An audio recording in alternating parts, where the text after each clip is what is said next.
In this video, I'm going to show you how to redirect your dog's chewing onto one of its toys.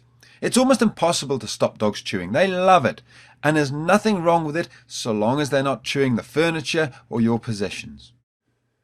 Redirecting is a three-step process. First of all, you need to find a toy which your dog is allowed to chew, such as a piece of wood or a raggy doll or something.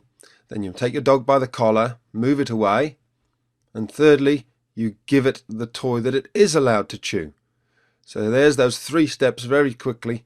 We'll go through them again in detail. The key is that we're not actually stopping Kenai from chewing. We're just redirecting it. So many dogs and puppies love to chew. There's nothing wrong with that. We've just got to help them understand some things they're not allowed to chew and other things it's fine to chew them. Here we are a little bit later on in the consultation, and Kenai's chewing the table again. This is one of the big issues with Kenai. He's been chewing the table for several months, so it's a habit that's going to take a few hours at least to break. All we do is move him away very quietly and calmly. We don't give him any attention by speaking to him, and we simply redirect him back onto his stick. And look how quickly he trots off with it this time. Again, Kenai just needs to be shown the correct way to behave. He doesn't need to be shouted at. He doesn't need to be tapped on the nose. He just needs to be shown a kind and gentle way to behave correctly. As with all things, practice makes perfect. So take your time, stay calm, and just keep giving your dog the same calm, consistent consequences of actions.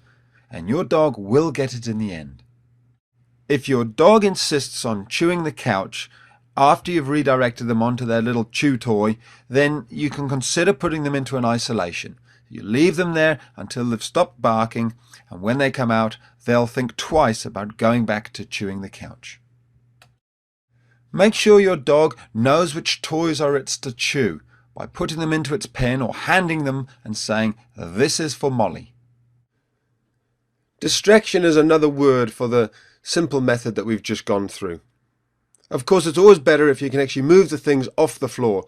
Here there's some wire meshing and a box of nails lying on the ground. Gemma's getting stuck into them. We all leave things around, but if you can move things off the ground, do that. It's so much simpler. It keeps you sane, it keeps you calm, and it prevents the dog from ever even making mistakes. Set your dog up to win.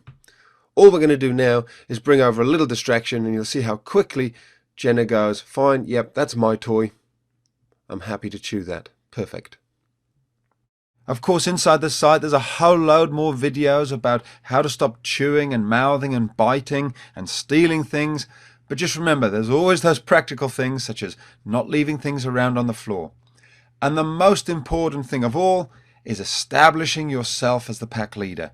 If you're not the pack leader, then of course your dog never really will take any notice of you, and everything will become a game. That's all covered off inside the online dogtrainer.com. I hope you join us. We're going to have lots of fun together.